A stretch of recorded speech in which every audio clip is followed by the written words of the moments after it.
Cada día hay manifestaciones, huelgas o protestas en alguna gran ciudad del mundo. La mayoría de ellas mueren con el informativo de la noche, pero otras son capaces de sostenerse en el tiempo, en el recuerdo y cambiar la historia.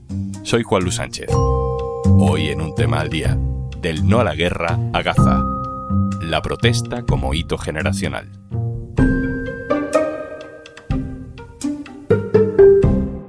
Una cosa antes de empezar. Si quieres saber cómo puede ayudar Kit Digital a mejorar tu negocio, te cuento más al final del episodio. ¡No es una guerra! ¡Es un genocidio! ¡No es una guerra! ¡Es un genocidio! Decenas de miles de personas en Madrid, en Barcelona, grandes multitudes en Sevilla, en Toledo, en Alicante.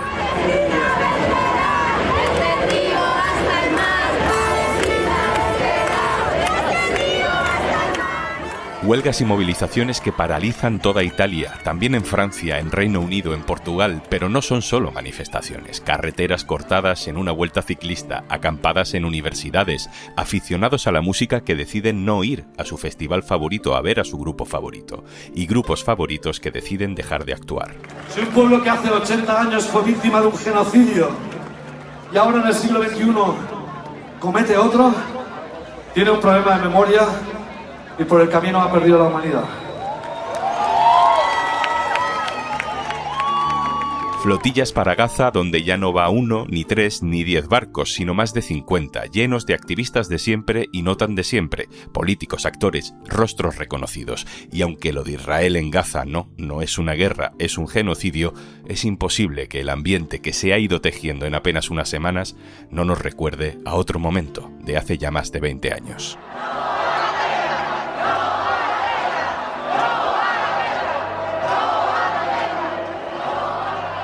La movilización contra la guerra de Irak y contra la participación cómplice de España que Aznar ofreció a Estados Unidos fue uno de los grandes eventos politizadores de nuestra generación, de mi generación. Un movimiento tan profundo que marcó la vida de los jóvenes, que produjo una mutación política con efectos a largo plazo, como pasó casi 10 años después con el 15M, como pasó otros cuantos años después con el 8M.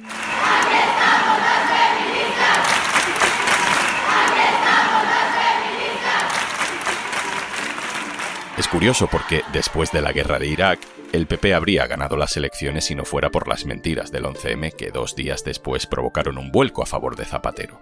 Y en las primeras elecciones tras el 15M, ganó Rajoy. Y tras la nueva ola feminista, ya vemos el repunte de la ultraderecha. Y sin embargo, nadie duda de que fueron eventos politizadores, hitos generacionales, que han impactado positivamente en el vigor y en la evolución de la izquierda. ¿Puede ser la protesta contra el genocidio en Gaza la nueva oportunidad de la izquierda para convencer al mundo de que sus ideales merecen la pena? ¿Puede marcar este momento político a una nueva generación de votantes? Pablo Simón, hola. Hola, ¿qué tal? Pablo Simón es politólogo, profesor de la Universidad Carlos III, analista habitual de este tipo de procesos políticos. Pablo, te pido ayuda para intentar explicar cómo se transforma políticamente una generación, a veces a través de protestas como las que estamos viendo. Lo primero que nos puede llamar la atención a los muy convencidos es, bueno, ¿por qué ahora, no? 2 años de genocidio, lo peor ya ocurrió al principio. ¿Qué mecanismos se activan para que durante meses no prenda esa protesta que ahora sí estamos viendo? Bueno, yo creo que lo primero que hay que tener presente es que para que uno participe políticamente, y muchas veces restringimos la participación al voto y no nos damos cuenta de que hay muchas maneras de implicarse, que van desde la protesta, los boicots, la desobediencia civil. Para que se den estas lógicas de participación política se tienen que cumplir 3 requisitos. Que la gente pueda participar, que la gente quiera participar y que haya alguien que le llame a participar. Son 3 factores que generan que muchas veces estas dinámicas sean evanescentes, como ocurre casi siempre con los movimientos sociales. A veces aparecen, a veces desaparecen. En ocasiones uno diría hay condiciones objetivas que deberían favorecer la protesta. Por ejemplo, uno podría decir que es raro que no haya protestas diarias por el tema de la vivienda, ¿no? Cuando objetivamente podría ser un tema que invitase a la movilización, pero eso no se da. Participa quien puede, porque normalmente quienes protestan son la gente que dispone de más recursos en un sentido amplio. Con esto me refiero a gente que tiene tiempo, gente que tiene capital cultural, gente que está informada políticamente. Luego, evidentemente, está no solo que puedan, sino que quieran. Y para que uno quiera participar, muchas veces lo que tiene que darse es que haya, por ejemplo, un caldo de cultivo que genere rabia o que genere frustración. A veces que asociaciones también lo puedan hacer y puedan ponerte frente a esa realidad. Y por último, el elemento de que alguien te llame. Y con que alguien te llame me refiero a alguien en un sentido muy amplio, porque las organizaciones sociales, los tejidos asociativos, los movimientos sociales, pues de repente tienen picos vinculados a que hay un proceso de cascada, lo que llamamos cascada de participación. De repente se genera una efervescencia en la que todo el mundo se quiere implicar en una protesta determinada. Y todo esto va haciendo que los movimientos comiencen a imitarse, que haya más convocatorias y ante más convocatorias más gente que dispone de las ganas de participar, de los recursos para hacerlo, pero que antes no lo había hecho simplemente porque no sabía que había más gente que pensaba igual que él o que ella y que podía arrastrarle a las calles. Pablo, al menos por mi experiencia como periodista, creo que tengo claro que este tipo de grandes movilizaciones siempre se desatan por algo que en principio no parece tan grave, pero es la grieta por la que se cuela todo lo demás, ¿no? En España, por ejemplo, pues la participación de ese equipo llamado Israel en la Vuelta Ciclista a España la recordaremos siempre como el principio de algo, ¿no? O el desalojo de 40 personas en la Puerta del Sol, que fue lo que realmente desencadenó que el 15M fuera masivo al día siguiente. O la sentencia de la manada, ¿no? Pero es que también estamos viendo protestas masivas en Italia, por ejemplo. O sea que no hay que fijarse tanto en ese detalle que lo desencadena todo, sino en el caldo de cultivo. Es que se entremezclan muchas dinámicas, ¿no? Es decir, tenemos elementos locales que pueden generar que haya un punto focal a partir del cual tú comienzas a imitar una participación determinada, pues como ocurrió el 15M, primero hubo una acampada en Madrid y luego eso se generalizó en otras protestas y es evidente que hoy vivimos en un mundo mucho más interdependiente y llevamos varios años ya, meses, viendo de manera directa en nuestros telediarios imágenes de devastación, un goteo de víctimas continuadas, algo que ha ido generando o cebando la bomba, podríamos decir, de la rabia y de la indignación. Y eso es algo que explica que también haya protestas que ocurren en otros lugares del mundo. A lo mejor la protesta de la Vuelta Ciclista a España pues es una protesta que entra en el mundo del deporte, pero que tiene un alcance más allá de la opinión pública española. Y esto manda la señal de que se está protestando por estos temas. Y luego tienes el tema de la flotilla, que termina sirviendo como otro elemento que refuerza la movilización anterior. Pero también es cierto que, como se ha vuelto un mundo más pequeño, ahora nos emulamos, nos imitamos mucho más. Se ve de manera muy clara con los movimientos feministas o ecologistas.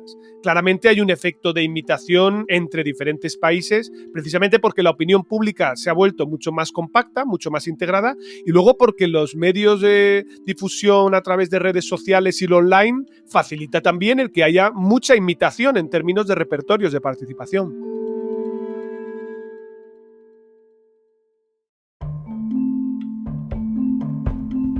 Pablo, ya hemos citado el 15M, al repunte feminista, sobre todo en 2018, del no a la guerra hace ya mucho tiempo, pero lo sentimos generacionalmente cerca. ¿Cómo se definen desde el punto de vista de la ciencia política estos momentos que de pronto no solo generan una protesta, sino que incluso pueden transformar socialmente a una generación a medio plazo? Pues lo primero que hay que comenzar diciendo es que todo el mundo es joven en algún momento de su vida, pero aquellos eventos que te ocurren en el periodo en el que el joven eres tú, te deja una marca indeleble en términos de actitudes políticas, de orientación hacia el sistema, incluso en el voto a futuro, y esos años más o menos están comprendidos aproximadamente entre los 14 y los 26 años. Este periodo es el que conocemos como los años impresionables. Todo aquello que ocurra en ese marco aproximado te va a dejar un impacto que va a durar toda tu vida, y eso explica por qué en España muchas veces nosotros troceamos en función de generaciones. Nosotros lo marcamos como tardofranquismo, transición, alternancia años 90, final del felipismo, época del 15M, y ahora a partir de ahí los que algunos consideran son la siguiente generación, que serían los pandemias, ¿no? O los pospandemia. Tú ponías ahora en los eventos del no a la guerra y del 15M, que normalmente consideramos que forman parte de un pack con cierta continuidad, es decir, lo que va desde 2004 hacia 2011, más o menos ese periodo, y ahí sabemos que, por ejemplo, esos eventos que ocurrieron a la gente joven, y que ya no es joven, tienen tasas de interés por la política mucho más altas y de apoyo al bipartidismo mucho más bajos que la generación tanto anterior como posterior. Cuando, por ejemplo, hablamos mucho de por qué ahora vemos que las generaciones jóvenes vienen algo más a la derecha que la generación anterior, sobre todo entre los hombres, me resulta sorprendente que hablemos mucho, por ejemplo, de la reacción antifeminista o, por ejemplo, del impacto de la extrema derecha y hablemos poco de la pandemia. Es decir, que ha sido, sin lugar a dudas, un hito que ha tenido un impacto relevante y que puede explicar cierta pulsión ácrata o nihilista que puede venir de una parte de ese segmento joven. Tal vez una de las cosas más llamativas que he visto cambiar en mis aulas durante los últimos 10 años ha sido la prevalencia de las pulseras con la bandera de España. Esto era algo que yo no veía en las aulas hace 10 años o era muy minoritario. Ahora, sin embargo, sí que se ve. Por lo tanto, no sabemos por qué ocurren estos eventos, pero cuando ocurren, sabemos que deja una marca importante en toda una generación. Pablo, hablemos del fetiche de la calle, ¿no? Esta cosa de que si no se manifiesta la gente en la calle, corta una avenida y son 50.000, parece que no pasa nada en la opinión pública, ¿no? Ponías el ejemplo de la vivienda. Hasta que no pasen cosas en la calle, pues hay gente que no escucha la urgencia que, sin embargo, uno sí siente socialmente. Y con las redes sociales se había pasado, yo creo, de una opinión pública expresada siempre en la calle a una opinión pública publicada en redes sociales, pero válida, ¿no? Y eso, de alguna manera, Pablo, no sé si estás de acuerdo, se está desgastando también por la deriva ruidosa, hostil de las redes, que ya no sabemos ni cómo interpretarlas. Bueno, lo primero que destacaría es que quien tiene fetichismo de la calle es sobre todo la izquierda y no tanto la derecha, porque siempre la izquierda tiene una relación más compleja con la institucionalidad, sobre todo porque una parte de ella está vinculada a movimientos sociales y no terminan incluso algunos partidos de encontrarse del todo cómodos con un pie en las instituciones y con otro en la protesta. Esto revela una vez más un elemento que es muy propio también de la cultura política española. España y Francia son los dos países de la Unión Europea donde más manifestaciones hay. Y es curioso porque esto coexiste también con un tejido asociativo que es relativamente débil. Es decir, en realidad, cuando tú luego vas a tasa de asociacionismo, militancia en sindicatos, en partidos, en general la gente no participa. Y eso tiene una implicación también, que es que en realidad la política, más que una guerra relámpago, es una guerra de guerrillas. Es decir, lo que se trata es de sostener esa presión en el tiempo, ya sea en la calle, ya sea jaleando a tus representantes institucionales o cogiéndoles de la solapa. Bueno, pues eso muchas veces ocurre que como no hay un tejido que lo sostenga, tiene más evanescencia todavía de la que tiene en otros contextos. El otro día vi un artículo, que no recuerdo exactamente del medio, creo que era el Financial Times, que señalaba que estamos empezando a ver desde hace 2 años caída en la implicación de la gente en redes sociales. Estaría habiendo una cierta vuelta al offline. Y esto a mí me encaja un poco con esta idea de que la gente quiere volver a sentirse protagonista y partícipe en el cuerpo a cuerpo y no tanto a través de las redes sociales, también porque, y esto es cierto, estamos en un contexto en el que las redes sociales e Internet en general se ha vuelto un espacio más bien conservador, es decir, lo vemos con lo que ha ocurrido con X y con otras redes sociales parecidas. Por lo tanto, yo creo que esto podría estar explicando también esas ganas de volver otra vez a la participación en la calle, a volver otra vez al offline.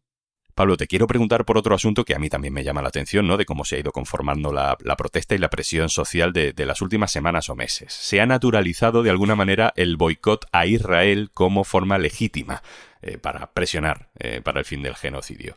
El boicot a Israel es una campaña clásica del activismo pro-palestino, pero hasta ahora estaba visto como algo radical, residual, ¿no? Y de pronto, desde el centro hasta la izquierda, hay millones de personas que están de acuerdo con boicotear a un equipo de la Vuelta Ciclista. Tenemos artistas que se tienen que dar de baja de festivales de música porque tienen financiación israelí. Tenemos al gobierno de izquierda, sí, pero señalando a empresas por colaborar en la colonización del territorio palestino. ¿Cómo ocurre esto, Pablo? Que algo que parecía totalmente marginal de pronto se convierta como en el nuevo sentido común. Pues yo creo que esto es un proceso bien interesante, pero por ejemplo, el Partido Socialista ha pasado en 3 meses, por ejemplo, de no emplear la palabra genocidio a emplearlo de manera descarnada. ¿Esto qué es lo que genera? Pues que normaliza el hecho, sobre todo entre el electorado de izquierdas, moderado, etcétera, que emplear esa palabra está bien y por lo tanto el boicot puede ser más justificable. Estamos viendo que los medios se van alineando en consecuencia, por lo tanto comenzamos a ver que Radio Televisión Española empieza a hablar de la no participación en Eurovisión de Israel. Boicot que ya existió en la anterior edición, pero que no tuvo un respaldo institucional, que ahora sí estamos viendo. Otros países también lo están haciendo, porque todos nos miramos de reojo y esto va generando el que también se se produzcan virajes. Y los movimientos sociales, por lo tanto, se ven también con mayor respaldo para poder continuar planteando sus demandas. Aquí es lo de siempre, ¿no? Como podríamos decir, voy a emplear este símil, entiéndaseme bien, la victoria tiene muchos padres, pero la derrota es huérfana, ¿no? Pues aquí ocurre lo mismo. Todo el mundo quiere ponerse la medalla de ser quien ha girado el sentido común en una dirección determinada. Pero a mi juicio es un proceso mucho más caótico y mucho más dialéctico entre todos estos actores. Y eso hace que el boicot pues, sea algo que se normalice más. Que era, por ejemplo, un repertorio de participación tradicionalmente de los partidos de izquierda, pero que ahora, por ejemplo, pues el PSOE también lo ha incorporado como algo desde una perspectiva institucional. Terminamos, Pablo. ¿Qué le falta a esta protesta que estamos viendo ya masivamente en la calle contra el genocidio para ser un evento politizador, un hito generacional que cambie el ADN ideológico de esta generación de jóvenes para que incluso pueda movilizar el voto, como lo hicieron otros eventos políticos que todos recordamos hace 10 o 20 años? Yo creo que lo que necesita sobre todo es sostenibilidad, porque esto supone pues, que en las clases se habla del tema de Palestina o se ponen ejemplos o se discute. Vemos gente que en redes sociales señaliza el apoyo a la posición de Palestina. Tienes pequeñas acciones que tú puedes emprender también y que están vinculadas con la compra de determinados productos solidarios. Puedes hacer donaciones a organizaciones que estén ayudando a refugiados palestinos y un largo etcétera. Por lo tanto, es un evento con múltiples ramificaciones en términos de participación. Por lo tanto, yo creo que lo que necesita es durabilidad en el tiempo. Si este movimiento permanece, tendrá más probabilidades de generar un impacto porque será normalizado como un proceso de hábito en términos de participación política. Otra cosa ya distinta es el impacto que tenga en términos electorales, porque aquí ya es más complicado saber si existe una traducción directa de las actitudes políticas en el voto a determinadas formaciones. Yo quiero simplemente recordar que lo que vivimos en el 15M inmediatamente después fue una victoria amplísima del Partido Popular y luego no vimos la germinación de los nuevos partidos hasta años después. Por lo tanto, esto realmente no sabemos si es un elemento episódico o realmente está sembrando la semilla de algo que después puede germinar con más fuerza, pero igual que ocurre con una planta, cuando uno pone una semilla necesita abono, cuidado y regado continuado. Y eso es lo que todavía no sabemos si ocurrirá o no, porque eso ya depende del contexto político. Pablo Simón, politólogo, profesor de la Universidad Carlos III, muchas gracias. Gracias a ti.